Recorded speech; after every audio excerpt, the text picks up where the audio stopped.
Peace and love. Today, we're going to be talking a lot about masculine energy and why it's essential. It's absolutely needed in order for your feminine energy to thrive. And this is something that many people, um, it's just so misunderstood in this industry, and it's important for you to know.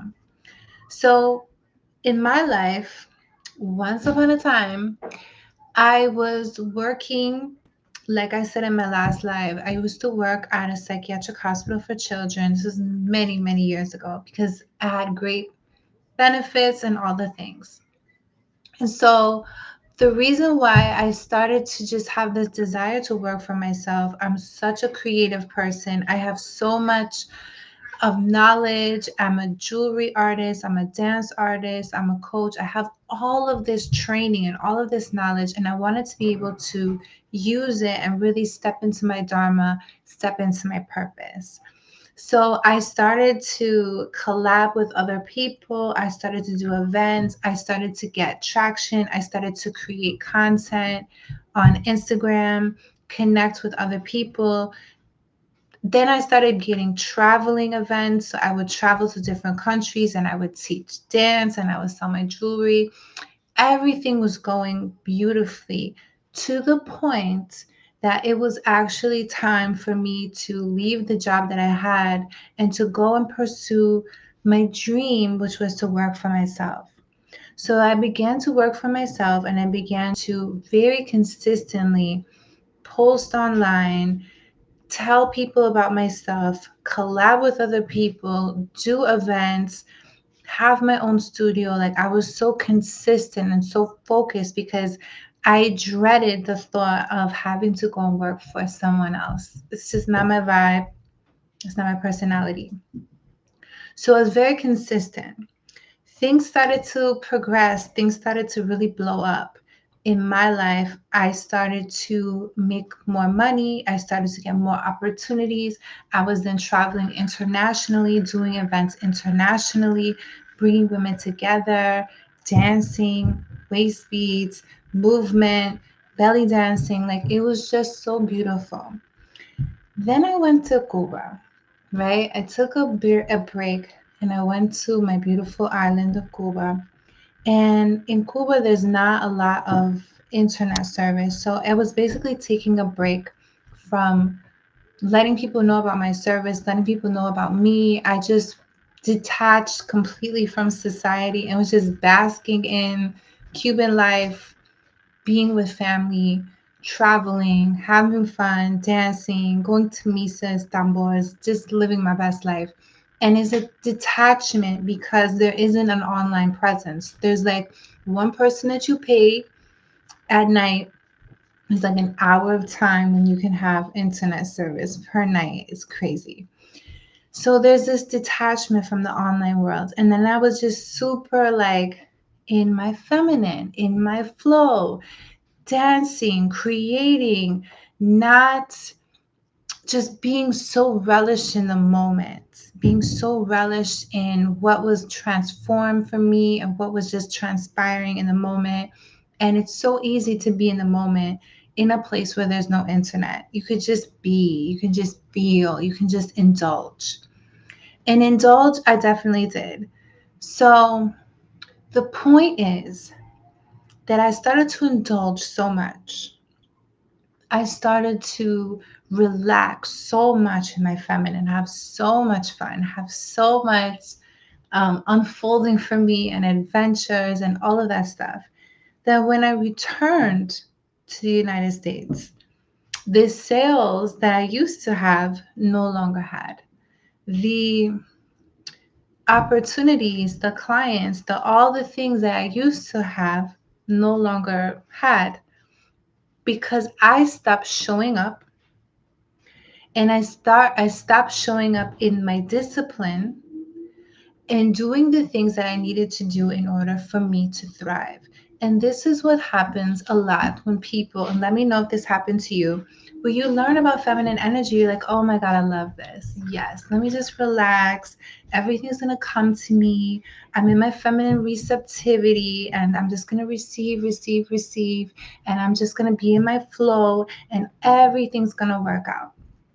But what happens is we get too much in the feminine and we begin to crumble. We begin to become so much in the feminine that we're no longer functioning, that we no longer have the support of our inner masculine to support our feminine energy to be able to thrive. See, in order for your feminine to thrive, she needs sustenance. There needs to be grounding, there needs to be a foundation, there needs to be structure, there needs to be boundaries, there needs to be a conduit of structure to uphold your feminine queendom. And this is evident in my life in the example I just gave. And it's also evident in the lives of many, in that we get into the feminine energy and then we start to like fall off, start to feel so good, we start to fall off in other areas that were actually bringing us those long-term feel good thriving elements that only feminine energy can bring. So this is also very apparent in the wildlife. And I'll give the example of the rose. I always give this example, but think about a rose, right?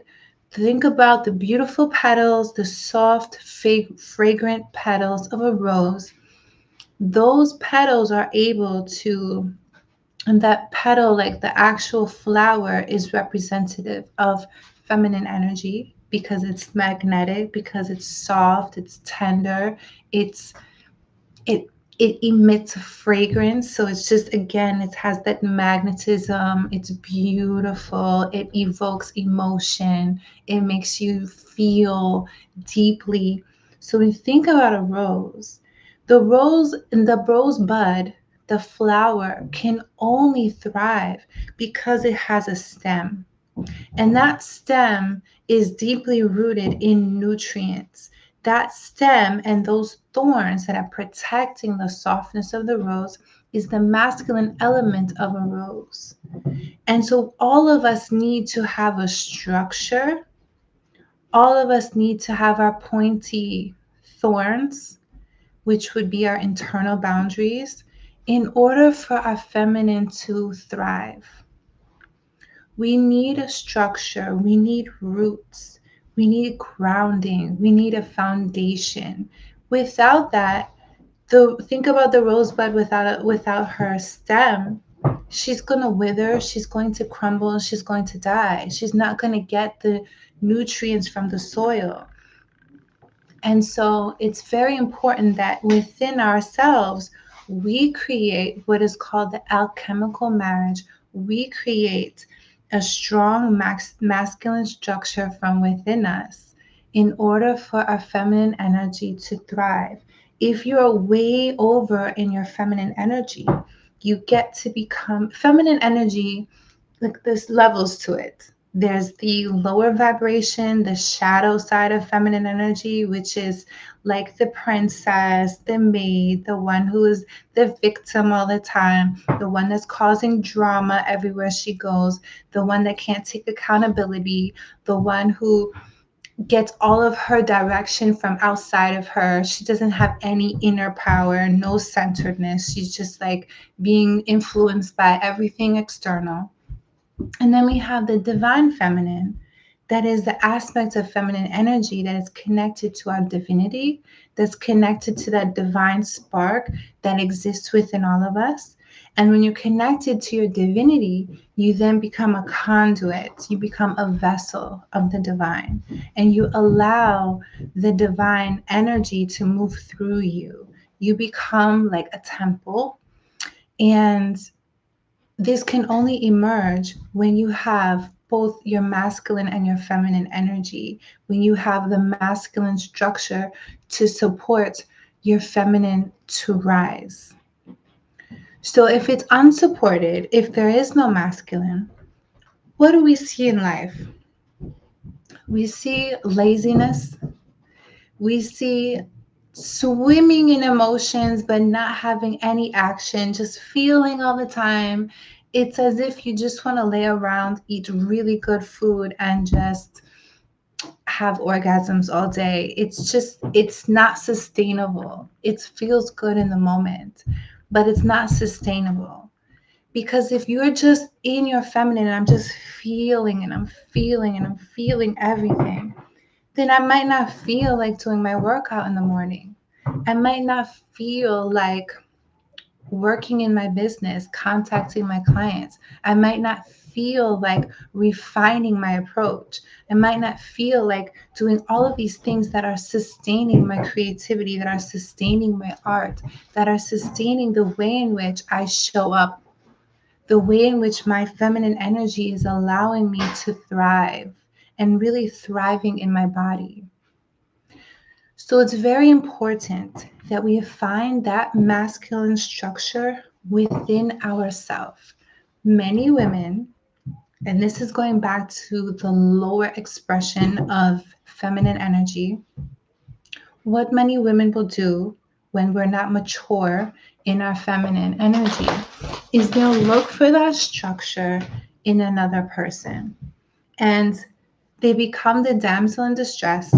They become the person that can't figure things out. They become the person that is waiting to be saved, that is waiting for the hero to come, the Disney princess that just needs the prince to come, and then she can have her happily ever after. Princesses have no power. The queen is the one with the power. She's not waiting for anyone to save her. She understands that life is lifing and we have our ups and downs, we have our ebbs and flows. But when you're down, you have the tools with which to transmute that energy, to heal yourself, to feel it first, but to heal and move that energy through your body so that you cannot stay down for too long. Because when we stay down for too long, it becomes our identity. It becomes now I'm a this person. When we have a strong masculine, think of masculine energy as fire. What does fire do? It ignites, it awakens, it burns. It's that starter. It's that when you wake up in the morning and you have that energy, that small hit of cortisol to just get up and go. We need that. That is essential because if we're laying around all day, we're not in our dharma, we're not in our purpose, we're not in those structures of self-care that nourish our feminine. So it is important that we have a strong masculine structure within ourselves and not waiting for anyone else to come and save us, not waiting for anyone else to establish that within us. It has to be within you. And the stronger that structure is, the more your feminine can rise because she can now relax and know that she's taken care of the things that need to be taken care of. She doesn't have like lots of unopened tabs in the brain, but it's a very relaxed state because I have the discipline, which is a form of devotion to self. So, being in thriving in the divine feminine, which is the highest aspect of feminine energy, it takes a level of devotion to self, devotion to your purpose, devotion to your self care, devotion to those moments when you feel very low, that you're doing what you need to do. You have the discipline, you have the toolkits to go into your toolbox and do what you need to do to heal thyself, to transmute that energy. We're no longer in our victim energy when we have a strong masculine structure. Masculine energy is not the enemy. Unhealed masculine energy is not what we want. Unhealed feminine energy is not what we want. But when we come across it, having strong masculine energy will help us to dissipate that, because that's that a fire, that's that awakened energy, that's that I can get up and go, that's that feeling of power, is the feeling of I can do this. We're not just, oh, I'm waiting for my king to save me. No, I can do this. And when it's time, I can relinquish that control and I can delegate as well. But knowing thyself, knowing your power, and not waiting for someone else to come in and to fix everything and to save. It's a process of nourishment, replenishment. Think about our anatomy. Think about the egg inside of you if you're still ovulating. Every month, an egg comes out of the ovary. She's beautiful. She's golden. The more beautiful and golden, so there we have all of our eggs. We're born with all of our eggs inside of our ovaries. But what makes your egg shine and be healthy and be strong is actually the follicle that is like wrapping around the egg that brings the egg nourishment. And so every month, depending on how much you eat, how much you sleep, how much stress you have, what is your connection to sunlight, what is your connection to moonlight, that follicle is getting information, it's getting nutrients. And so the more that we are disciplined in our devotion to self, in our self-care, in our self-worth, knowing our worthiness, that we're able to feed our egg, we're able to feed our follicles, we're able to have healthy hormonal functions, healthy cellular repair. All of those things take a form of discipline, a form of devotion to self. And then that follicle, she's getting all the nutrients and she's getting all of the energy, she's getting all of the sunlight, she's getting rest. Then when that egg descends out of the ovary, she's glorious. She's radiant. She's unstoppable. She's filled with creative energy. But that's the same for you. The egg is just a manifestation, a representation of the ultimate form of your feminine energy that is within you. Because it comes and emerges cyclically. And we are cyclical beings. So when your egg emerges and she comes out, she's filled up already. And so that is the blueprint for us, for how we should live within our own body. How are you filling yourself up? How are you nourishing yourself? Are you getting enough sleep? Are you getting enough sunlight? Are you getting enough moonlight? Are you getting too much screen time? How are you managing your stress? How are your relationships? Are you cultivating your sexual energy? Are you cultivating and have space for your creativity to flow? All of these things is a nourishment that we give to ourselves. And the way that we do this is that we have structure, we have the discipline, we have the self mastery. So everything that you see outside of you right now, look around, your car, your house, your relationships with your friends, your family, your love relationship, your bank balance, all of this that you have created has unfolded from you. It is a unfolding of your inner world that is creating your outer world. And your job as a feminine being is to have the devotion of what is my inputs? What am I putting into my body? Mentally, physically, how am I nourishing myself? Do I have the discipline to not eat junk? Do I have the discipline to create structure so that I'm eating and nourishing myself continuously? Do I have the discipline and the structure to make sure I'm hydrated enough? It's a form of devotion, and it takes your own inner masculine energy, because that is the energy that's going to have those moments of, despite what I feel right now, I'm going to show up for myself. Despite what I feel right now, I'm going to honor my inner world by eating this, by drinking my water, by showing up for my workouts, by showing up for my body, by caring for my womb.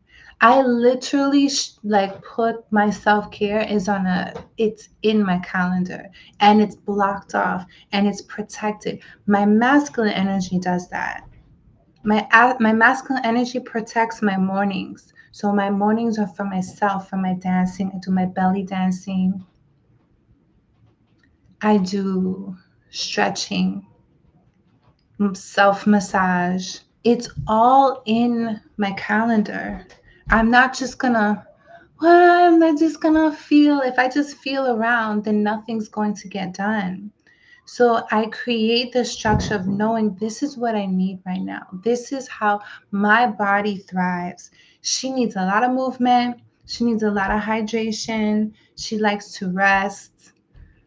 And knowing that that's how my feminine energy exists within my body. It's exuding, it's emanating out. But if I'm being depleted, if I'm just constantly putting out fires everywhere in my life, if my energy is just like distracted, it's all over the place, I have my energy in different places, it's a leakage. It's a leakage on your energetic body. And so we have this strong, like, in feminine energy, a lot of times there's just this idea that masculine energy is like, it's like this. We don't want it. No, you use that. So many women want or consume feminine energy content with a fear that, well, if I'm more feminine, then I won't be as effective at work. I'm a badass at my job. Always in my masculine at my job. And they don't want to lose that because they're the breadwinner, because they got bills to pay, because they love their job, because they love being a badass. Don't lose that. Don't ever lose that. Use it, transmute it, tweak it to work for you. I think New York women are some of the most masculine women on the planet. And a lot of the women who come to me are from New York because I understand. I'm from here. We were never taught feminine energy was worth anything. And so we all, and even if you're not from New York, you have a masculine side. That's not bad. But use that side, use that structure when it's needed, which is in your job, which is in certain situations, when you need to direct, when you need to lead, when you need to use that energy. Absolutely. But use that energy to create a structure in your life that you have space for your softness, that you have space for your receptivity, that you have space for your dancing, space for your baths, space for your rituals, that you can be a badass at work, but you know that once you get home, you have space to cultivate your feminine soul. You have space to receive. You have space for your creativity. You have your crystals. You have your plants. You have your altars. You have all of these things for you to feel into the goddess energy. Goddess is just the one part of you that is connected to the divine. It is the observer.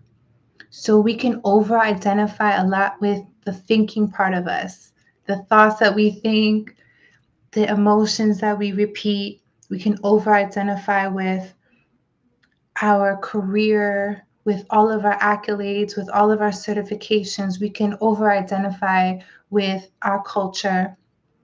But take all of that and then you go inward even more. And there's a part of you that is your soul. And that's the part of you that when you're meditating, it's the observer. It's the observer of those thoughts. It's the observer of those feelings. And it's the part of you that is eternal. And connecting more to that soul part of you, that is part of being a goddess. And I know that people can think that goddess is like overused, but it's appropriate. My name is Maya, and Maya is the meaning of the illusion of the world. And so this whole world, everything we see, this cup, these plants, it's all an illusion. And what's true is that we are connected to the divine. What's the truth is that we have a soul and we have a spark, a divine spark within us that is connected to the divine. And so more that we connect with that part of us, the less that this material world brings us anger, despair, frustration, and we become more balanced in our emotions and just balanced in who we are and how we feel, knowing that we are eternal soul. So, goddess energy is nothing to roll your eyes at. It's beautiful.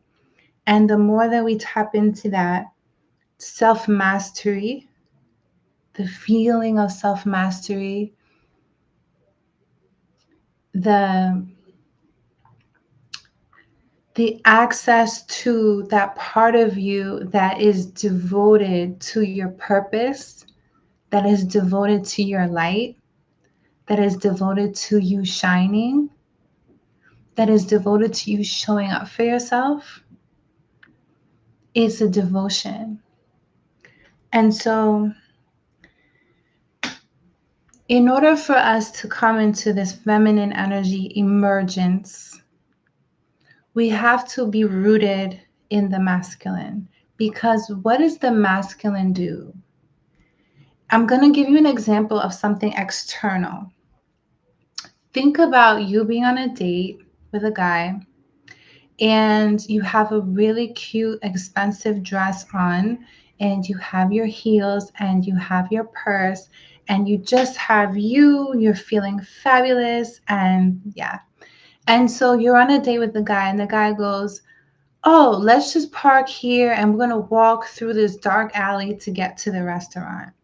And he's just like, kind of just not really connecting. He's just like, disconnected. He's just, he's not really picking up that this is not a good idea. And you, in his presence, you don't feel safe. You feel like if shit goes down in this alley, it's me going to be protecting his butt. Like you're on high alert. You can feel it in your body. You can feel like, I just cannot relax on this date. This guy is just like in his own world. He's not even like grounded. He's not here. I'm on edge. And you have your purse. You just like, can you really see your feminine energy on that date? No, absolutely not. Because what does the feminine require in order for her to emerge? She requires safety. She requires safety, feeling of safety. Because the feminine, again, feminine is that energy that is within us that is open. Think of our anatomy. Things come towards us. But if we don't feel safe to open, we're going to be contracted. We're going to go back here. So in order for the feminine to emerge, she must feel safe. Now, let me give you another example. You're on a date with a guy and he's super masculine. He's old school. He's strong. He's alert. He's on point. He notices that you're in this beautiful dress. He's like, "No, babe, I'm going to pull up right in front of the restaurant. You're not walking anywhere." And he walks in and he already has that the alpha energy that you notice he's getting respect. You notice that his presence is requiring that respect from other men. You feel it. And so when you're with him, think about this. Like, just feel it in your body. Think about the last time you were around a super masculine man. You feel so safe. You can be just open, open energy. You can feel how you want to feel. You can emote. You can stretch. You can be in your body. And you're just like, I'm safe. You got me. The same thing happens within ourselves. So we have our own masculine energy, and we go through this process of alchemical marriage in which we come into harmony with our own masculine energy. We create safety within ourselves, and that feeling of safety then translates outside of us into our feminine energy, because we know that we can trust ourselves. We can trust and rest in our own divine masculine energy that exists within us. And that's not to say that you don't have that or seek that or want that or require that outside of you. Absolutely. But it first comes within you. It's you creating the structure, it's you creating the flow, it's you creating the feeling so that it can emerge from you. So it's about self mastery, learning yourself, trusting yourself, because this universe, again, it's unfolding from you. So we cannot emerge in our feminine energy if we're constantly being triggered, if we're constantly reacting to things, if we're emotionally unstable. How do we create that stability? By toning your nervous system, by creating structures, by having a toolkit of different things and different ways that we soothe and go through, having mentors, having coaches, having therapy. We're not meant to do this thing called life alone. That is just a byproduct of being in this world, in this culture, in this particular culture, of thinking that, this hyper independent thing is like a badge of honor. It's not. It's a trauma response. Our ancestors didn't do this. Think about the kings and queens. Think about the female pharaohs in Kemet. They had literally groups of people that were mentoring them, that were consulting with them, that were pouring into them, and then they were able to serve, and then they were able to shine. They didn't have the weight of the world on them, thinking that that's a badge of honor. It's not. So go ahead and get the support that you need, and to feel safe, to be supported, comes down to nervous system regulation, toning your vagal nerve. So I'll give you an exercise to do really quickly. Well, don't do it quickly, but I'm going to give it to you quickly. Just inhale. And as you exhale, I want you to hum.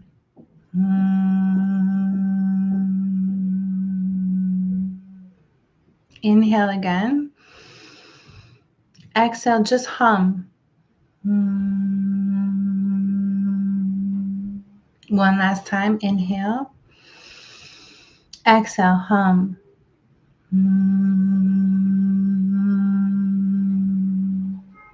That's a very short, quick way to begin to activate some nervous system toning and regulation. There's many other things that you can do, connecting to nature, going outside, making sure that you're working out, therapy, meditation. These are things that are going to help you to become less reaction to life and be able to respond. Meditation is it's a great key, because when you meditate, you're able to then have a moment of zooming out and zooming up. And so you're not in the trigger, you're feeling the trigger, but you're not overly identified with it. You can respond to life as opposed to just being in the motion, being in this whole reaction. but you're responding to it because you feel safe and you're creating that sense of safety within yourself. We're not going to rely on things out external of us to create safety. When we rely on things external of us, we become the external's puppet. We don't want that. We are self mastery. We are the ones that are creating our life and we are ruling our queendom. But that comes down to a point of feeling safe and creating safety within ourselves. Breathing, yoga, stretching, meditation, working out, taking your baths, doing feminine rituals, all of the things that I do within my courses, all the things I do within the membership specifically, because that's more of the dancing, that's more of the belly dancing. And so, devotion, think about your inputs and show up for yourself. Use your masculine energy to show up for yourself. Never lose that edge. Your masculine energy is not the enemy. It's that you need to cultivate more of your feminine energy so that when it's time to thrive in your feminine, when you're with your partner, when you're out, when you want to relax, you have the ability to do so because you've been cultivating your feminine, because you know how it feels. You know how it feels to be in that flow state. That flow state, that's when you are literally overflowing. Think about Prince. If you know about Prince, you know about his work ethic. He worked, but he was hyper focused. So he's hyper in his masculine energy in terms of like his focus energy is in creativity, it's in his art. His inputs was constantly devotion to his art, devotion to his gift, devotion to his passion. And what was the result of that? He lived in flow. He lived in abundance of creativity. He lived in his feminine because he was thriving in it, because he was just overflowing, because he used his masculine energy to be in flow state. And from that, he created, I think he did like a song every day for 5 years. But that's the result of his inputs. And so his beingness, many years ago, I'll just tell you a quick story. Many years ago, this was like a year before he passed. I was I was flown out to Beverly Hills for like a modeling job, I think. And it's the middle of the night in Beverly Hills. I'm dancing, and there is just this force. There's this force. The energy shifts. It's like it was like a movie. And there comes this like he was so small. I mean, I had heels and I'm very tall. I'm 5'10". But this force, this swag that just they had no like there's no words to this. The way that he walked, the way that he just owned the room, his energy. Long story short, it was Prince. I danced with him. I was too nervous to say anything, but I just danced. I just like, I had to move with him. And this energy was just, I will never forget that because it was just like this beam of energy. It was just palpable. It was real. And from that party in Beverly Hills, I got on a plane, flew back to New York on a red eye, got to Brooklyn, changed my clothes, and then taught 2 dance classes and then carried on with my week. I'll never forget that, but I definitely have danced with Prince, I must say. So think about Prince. He made a song a day for 5 years because he was in flow, because he was devoted to his craft. Be devoted to yourself, to your art, to your creativity, to your feminine nature, to your feminine essence, to your body, to your expression. Cut out all the noise, cut out everything else, and devote to yourself in your art, in your artistry, in your self-mastery. Because the divine feminine thrives when she is nourished and when she feels safe. And if you have obstacles getting to that space of like really feeling into your feminine, it might be because you don't feel safe. It might be because that energy is a bit foreign for you. And so you feel silly or you feel like you're an imposter. But that feminine energy, all human beings have it.